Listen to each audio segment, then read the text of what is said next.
नमस्कार दोस्तों, एजुकेट भारत में मैं आपका स्वागत करती हूँ। फ्रेंड्स, यदि आप यूपी टेट या सी टेट की तैयारी कर रहे हैं तो ये प्रैक्टिस सेट आपके लिए एक चैलेंज है। कारण ये है कि इसके क्वेश्चन बहुत ही ट्रिकी और एग्जाम ओरिएंटेड है। साथ ही साथ मैंने इसको यूपी टेट और सी टेट के सिलेबस के अकॉर्डिंग बनाया है। तो चलिए, एक एक प्रश्न जो है, एक एक कदम है आपका आपकी मंजिल की तरफ। चलिए देर न करते हुए शुरू करते हैं। प्रारंभिक मानव अपने औजार बनाने के लिए मुख्य रूप से किस सामग्री का उपयोग करते थे? पत्थर। प्रारंभिक मानव का जीवन पाषाण युग में था, जहां धातुओं का ज्ञान विकसित नहीं हुआ था। इसीलिए वे अपनी सुरक्षा, शिकार और भोजन संग्रह के लिए पत्थर से बने औजारों का उपयोग करते थे। ये औजार जैसे हाथ की कुल्हाड़ी, खुरचनी और नुकीले पत्थर उस समय मानव जीवन का आधार थे। पुलकेशिन द्वितीय के अभियानों की जानकारी किस ग्रंथ से मिलती है? एहोल प्रशस्ति। एहोल प्रशस्ति एक महत्वपूर्ण ऐतिहासिक अभिलेख है, जिसकी रचना चालुक्य शासक पुलकेशिन द्वितीय के दरबारी कवि रवि कीर्ति ने की थी। फ्रेंड्स, आपसे एहोल प्रशस्ति के बारे में पूछा जाता है, इसकी रचना किसने की थी? इसमें पुलकेशिन द्वितीय की उत्तर और दक्षिण भारत में की गई विजयों और उसके साम्राज्य विस्तार का वर्णन विस्तार से मिलता है। सरस्वती नदी का वर्णन सबसे पहले किस ग्रंथ में मिलता है? ऋग्वेद। ऋग्वेद वैदिक साहित्य का सबसे प्राचीन ग्रंथ है और इसमें सरस्वती नदी को एक शक्तिशाली, पवित्र और जीवनदायिनी नदी के रूप में वर्णित किया गया है। इसे ज्ञान, समृद्धि और सभ्यता की प्रतीक नदी माना गया है। फ्रेंड्स, आपसे कहना चाहूंगी वीडियो को पूरी देखिएगा, एक भी क्वेश्चन को मिस मत कीजिएगा, क्योंकि आगे आपको बहुत ज्यादा इंपॉर्टेंट क्वेश्चंस और रोचक क्वेश्चन दिखाई देने वाले हैं। एहोल शिलालेख की रचना किसने की थी? अभी हमने इस पर बात की थी। एहोल शिलालेख की रचना रवि कीर्ति ने की थी और एहोल शिलालेख जो चालुक्य शासक पुलकेशिन द्वितीय के समय का ऐतिहासिक स्रोत है और इसकी रचना उनके दरबारी कवि रवि कीर्ति जी ने की थी, जिसमें उनके शासन, युद्ध और अभियानों तथा उपलब्धियों का विस्तृत वर्णन मिलता है। रायचूर दोआब किन दो नदियों के बीच स्थित है? गंगा, यमुना, कृष्णा, तुंगभद्रा, गोदावरी, कृष्णा, नर्मदा और ताप्ती। कृष्णा और तुंगभद्रा।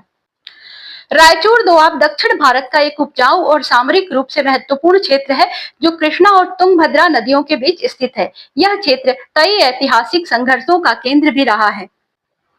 उष्णकटिबंधीय क्षेत्र अधिक ऊष्मा क्यों प्राप्त करते हैं?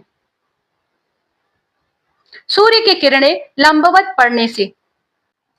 भूमध्य रेखा के आसपास के जो क्षेत्र होते हैं, उन क्षेत्रों में सूर्य की किरणें सीधी लंबवत पड़ती हैं। इससे सूर्य की ऊर्जा एक छोटे क्षेत्र में केंद्रित होती है, जिससे तापमान अधिक रहता है और ये क्षेत्र अधिक ऊष्मा प्राप्त करते हैं। प्राकृतिक वनस्पति किस स्थिति पर निर्भर करती है? जनसंख्या पर, जलवायु और मृदा पर, उद्योगों पर, परिवहन पर। जलवायु और मृदा पर। किसी भी क्षेत्र की प्राकृतिक वनस्पति का स्वरूप मुख्य रूप से वहां की जलवायु, तापमान और वर्षा मतलब कि टेम्परेचर और प्रेसिपिटेशन तथा मृदा की गुणवत्ता पर निर्भर करता है। यही दोनों कारक यह निर्धारित करते हैं कि किस प्रकार की वनस्पति वहां पर विकसित होगी। पांडुलिपियों की प्रतिलिपि बनाने वाले लोग क्या कहलाते थे? लिपिक। मुद्रण तकनीक के आने से पहले ग्रंथों को हाथ से लिखा जाता था। जो लोग इन ग्रंथों की प्रतिलिपियों को तैयार करते थे, उन्हें लिपिक कहा जाता था। ये ज्ञान को एक पीढ़ी से दूसरी पीढ़ी तक पहुंचाने में महत्वपूर्ण भूमिका निभाते थे। फ्रेंड्स, हमारी एक रिक्वेस्ट है आपसे, वीडियो को लाइक जरूर कर लीजिएगा, इससे भी वीडियो आप तक आसानी से पहुंच जाती है। पांडुलिपि का क्या अर्थ है? हाथ से लिखी पुस्तक। पांडुलिपि उन ग्रंथों या दस्तावेजों को कहा जाता है जो मुद्रण से पहले हाथ से लिखे जाते थे। इन्हें ताड़पत्र पर, भोजपत्र पर या कागज पर तैयार किया जाता था और ये इतिहास के बड़े ही महत्वपूर्ण स्रोत होते थे। कृषि के अंतर्गत कौन सा क्रियाकलाप शामिल है? मत्स्य पालन, पशुपालन और बागवानी। आप सोच में पड़ गए होंगे पशुपालन कैसे शामिल हो गया, तो फ्रेंड्स ये भी आता है। कृषि केवल फसल उत्पादन तक ही सीमित नहीं है, बल्कि इसके अंतर्गत पशुपालन, मत्स्य पालन, बागवानी और दुग्ध उत्पादन जैसी गतिविधियां भी शामिल है। ये ग्रामीण अर्थव्यवस्था की रीढ़ है और किसानों की आय बढ़ाने में मदद करती हैं। कौन सा जोड़ा सुमेलित नहीं है? फ्रेंड्स, यहाँ पर अलग अलग दर्शन है और उनके प्रवर्तक हैं। तो ध्यान से देखिए, योग को पतंजलि ने किया और न्याय के प्रवर्तक जो है ये गौतम जी हैं और वेदांत के बादरायण। लेकिन वैशेषिक को कपिल से जुड़ा हुआ ये नहीं है सांख्य दर्शन, ये कणाद, इसके प्रवर्तक जो थे वो कणाद थे, तो ये गलत है। बाकी ये जो है ये सुमेलित नहीं है, यहाँ पर कपिल, वैशेषिक कपिल नहीं, यहाँ पर कणाद होना चाहिए, बाकी सभी सही है। अलग अलग दर्शनों के प्रवर्तक हैं ये। पाषाण काल की अवधि क्या है? दोस्तों इस क्वेश्चन को बहुत ध्यान से देखिएगा, सी टेट में कई बार पूछा जा चुका है। तो इस क्वेश्चन का आंसर है 20 लाख से 12,000 ईसा पूर्व। पाषाण काल मानव इतिहास का सबसे प्रारंभिक चरण है और इसमें मानव पत्थर के औजारों का उपयोग करता था। सामान्यतः इसकी अवधि लगभग 20 लाख वर्ष पूर्व से 12,000 ईसा पूर्व तक मानी जाती है।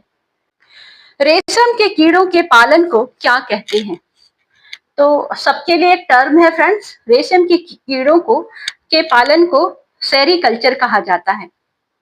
रेशम उत्पादन के लिए रेशम कीटों का पालन किया जाता है जिसे सेरीकल्चर कहा जाता है। इसमें कोकून, जो छोटे छोटे रेशम के कीड़े होते हैं, उनसे रेशम प्राप्त किया जाता है जिसका उपयोग वस्त्र उद्योग में होता है। निम्नलिखित में से कौन सी गतिविधि पौधों की संरक्षित खेती प्रोटेक्टेड कल्टीवेशन से संबंधित है? हॉर्टिकल्चर। संरक्षित खेती के अंतर्गत पौधों को नियंत्रित वातावरण जैसे पॉली हाउस या ग्रीन हाउस में उगाया जाता है।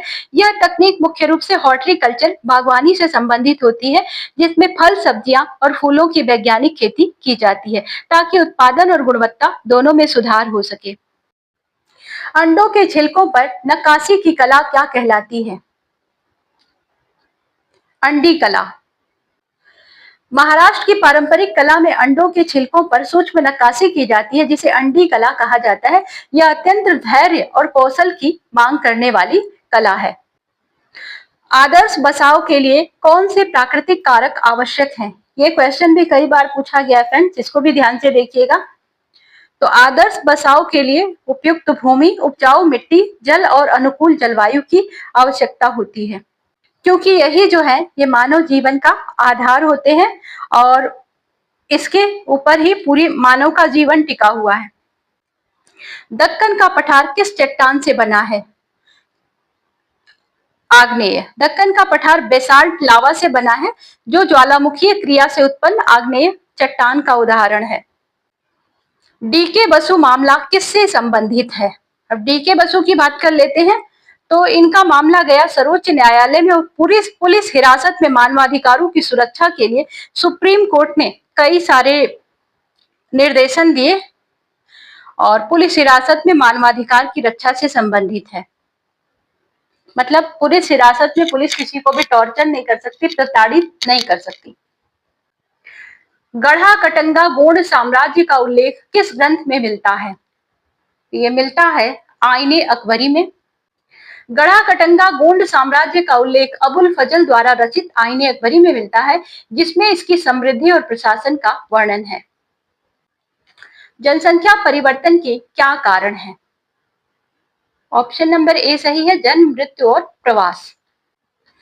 किसी भी क्षेत्र की जनसंख्या में परिवर्तन 3 मुख्य कारणों जन्म, मृत्यु और प्रवास के कारण होता है। ये सभी मिलकर जनसंख्या वृद्धि या कमी को प्रभावित करते हैं। दोनों ध्यान रखिएगा, वृद्धि और कमी दोनों को। फ्रेंड्स इस तरह से हमारे 20 क्वेश्चन कंप्लीट होते हैं। यदि आपको वीडियो पसंद आई हो तो हमें एक लाइक जरूर दें, फ्रेंड्स के साथ भी शेयर करें और हाँ, वीडियो आपको प्रॉपरली मिलती रहे इसके लिए चैनल को सब्सक्राइब कर लें। हम मिलेंगे आपसे अगले प्रैक्टिस सेट के साथ। तब तक के लिए good bye. Thank you for watching.